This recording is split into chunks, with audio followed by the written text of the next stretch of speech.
Emmett, it's great to see you. Maybe to get us started off, I remember that one humble day during, I think, the second batch of YC, and I met you and Michael and Justin when the company was Justin TV. Obviously, it's a huge success now, but maybe you can walk us through a little bit of the evolution of the company and some of the highlights, especially the not obvious ones, and how did it turn out into this great billion-dollar unicorn story that it is now? So when we got started originally on Justin TV, the idea was let's make a reality television show about Justin's life. And I'm pretty sure that's what, when you saw us, that's what we were doing. We were making a reality television show about Justin's life. I do remember the fire alarms in San Francisco, like where you guys were working and living at the same time. Yeah. It was pretty crazy. It was very crazy. I mean, it was great. It was like a piece of performance art masquerading as a startup. It turned out to be not, the show itself was not that successful. We didn't really know how to make reality television, but we did produce some really interesting technology. And what was cool about that was we opened it up to the world, and we got a whole bunch of people to come use it. And it grew, and that was good, but we got to a certain point where we were like, just opening it isn't enough. We need to figure out what the use case is that's going to make this thing 10x, 100x bigger. And fortunately, we've been paying attention the whole time and seen this gaming thing growing on Justin TV. And so when it came time to look for a new vertical, a new thing that we could do that would grow Justin TV and make it really big, I'd been watching the gaming. I kind of loved video games, and I kind of seized that. And we really jumped onto that train and rode the gaming thing all the way to the $1 billion. So that was pretty cool. No, it's amazing, and I know it was kind of a competition too, and it's very nice.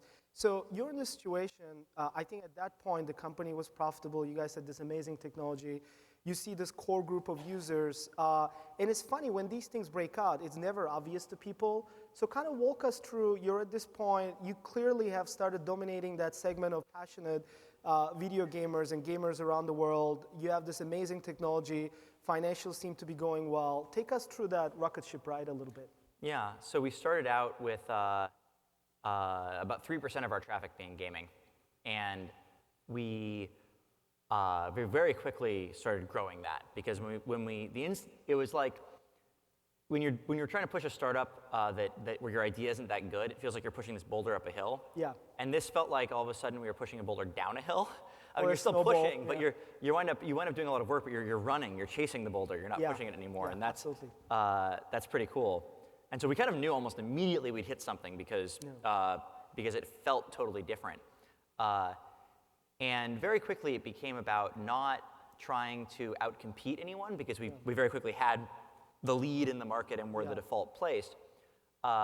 It was about, how do we grow this? How do we find ways to help our broadcasters make more money from the viewers they have? Yeah. How do we make esports, the athletic competitions around gaming, how do we make that bigger? How do we invest in growing this market? Because that was going to be the key to making the company really successful.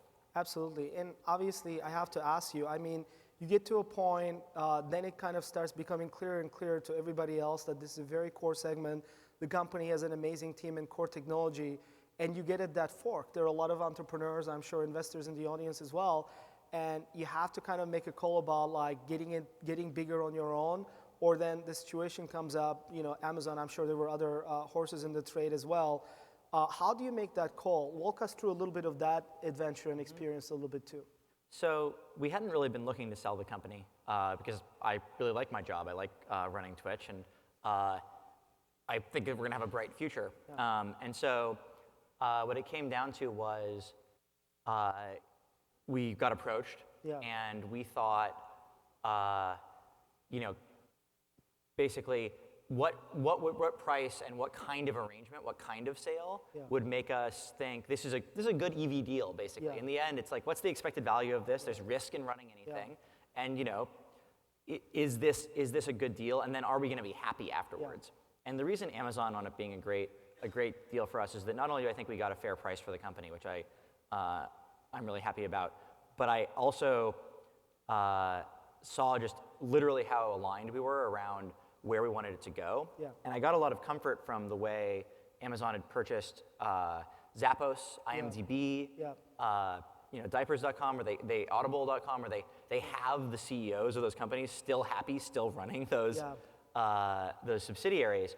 And I said, okay, I actually believe them. When they tell me they want to support me and make this go huge, I actually think they're telling the truth. And it's been 2 months, so still early, but like so far it's been really awesome. That's great. So let's shift gears a little bit, because I think Silicon Valley, you guys are in the fortunate kind of billion-dollar unicorn club, and I think a lot of times there's this misperception. There are thousands of other aspiring founders, and whenever there's a successful founder, it looks like things were like a straight path, the company was a rocket ship. One of the things that most impressed me about Twitch and you and the co-founders and the team is that the original company, Justin TV, I think at last count, and correct me if I'm wrong, but 7 companies, some of them already like also exited. So there is clearly an amazing entrepreneurial talent and zeal at the company, and I know you guys had your own trials and tribulations. So to the people that are in the room that are entrepreneurs and look up to you and like, wow, you guys built this amazing company, what were some of the light bulb moments? What were some of the things that you're like, wow, if you're like starting a company today, would inspire the people that are listening in? Yeah. The single most important thing we did at Justin TV and Twitch, and like by far the most important thing, was we didn't give up. Because in the beginning, if you look back to like where we were when we started, we didn't really know what we were doing. We were bad managers. We didn't know that much about doing product. The main thing we had going for us was we were really, really committed, and I think we were pretty smart, and we were willing to throw away anything about how we thought about the world that would get in the way of us succeeding. And so over time, we had a bunch of light bulb moments that eventually pushed us down a really successful path. And I think that you can sort of look at those over time where we would hit, oh, I get it, like you actually have to have a management structure at some point. You have to give people feedback about how they're doing, and like, oh, and like it seems so obvious, but getting good at it is actually really hard. I think for Twitch, the single most important realization was when I realized that there was one important group of users who would determine the success or failure of the whole thing. And that was the broadcasters, people who make the content on Twitch. That making them happy was more important than anything else. And that in order to do that, we had to actually go talk to them and like understand them deeply. And it sounds like a startup truism, talk to your users, understand them. Of course you should do that. And if you'd asked me before then, do you talk to your users, do you understand your users, I would have told you yes, but I would have been wrong.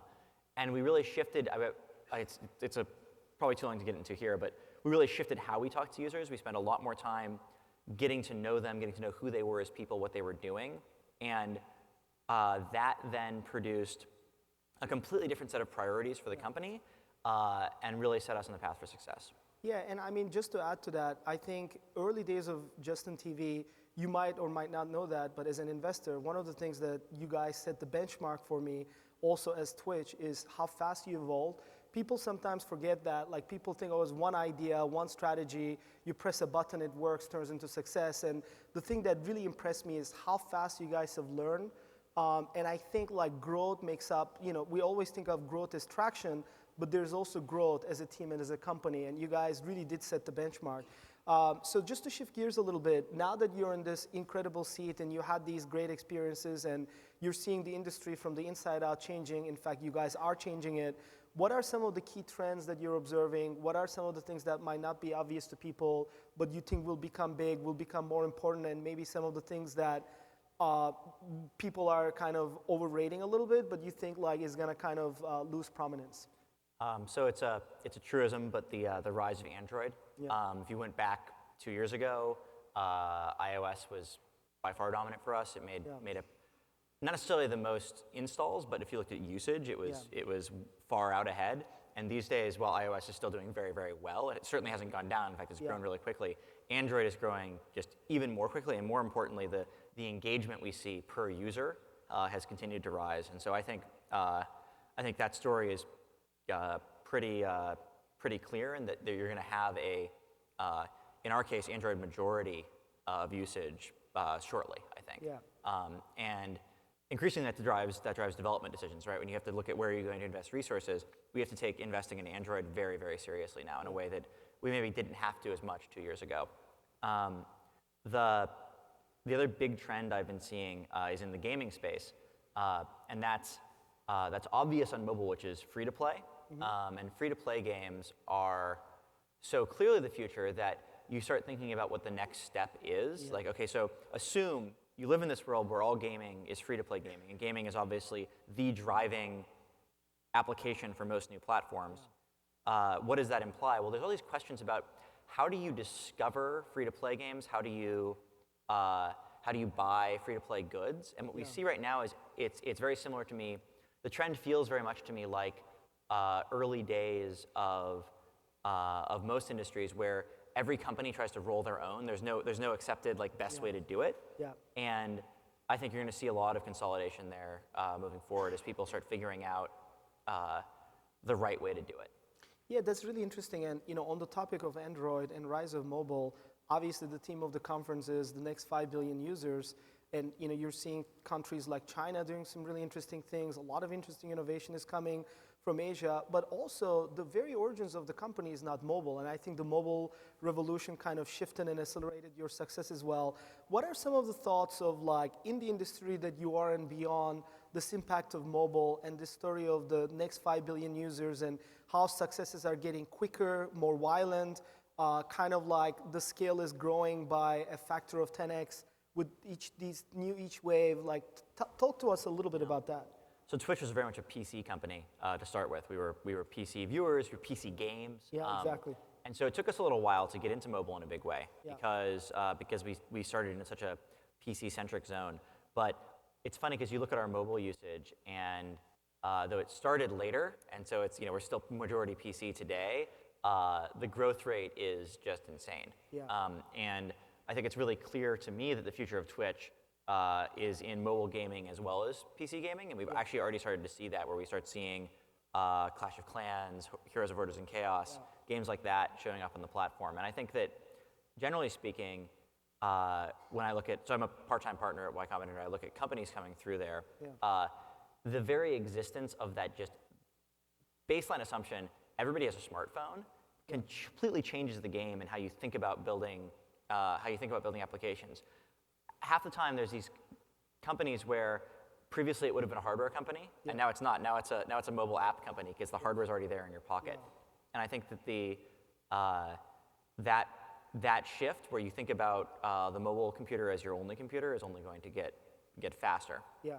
And I think it's very interesting that you touch on that and the whole free-to-play aspect, because I remember the early days of Google when I was a PM, and in the beginning we didn't have ads, and we tried to sell search to partners, and it was such a difficult conversation of saying, hey, you're going to have to pay for this like a utility, and how different it became when we said it's almost free, but then you can have the ads and the revenue it can add. Even though gaming is totally different, this whole free-to-play aspect, we were early investors in Rovio, and we changed it drastically with companies you mentioned like Clash of Clans, and I think those guys got to like 300 million EBITDA after a few failures in like 4 months. It's insane. Most people don't know that scale. So obviously gaming is a core area. Adjacent to gaming, other mobile areas, maybe other geographies in the world where you see innovation happening and things that are inspiring you these days? We see a huge amount of growth in Latin America these days. That's something that's been taken us by surprise, honestly, is just how rapid that shift has been. And particularly in Brazil, but actually all over Latin America. We've seen, and again, mobile has been huge there. Also, interestingly, consoles have been huge, like TV, Xbox and PlayStation, but also things like Apple TV or Roku. We've seen a lot of that kind of stuff just start popping up all over the place because these devices are just getting so cheap and so omnipresent. And I think that what you're really seeing is a leveling because these days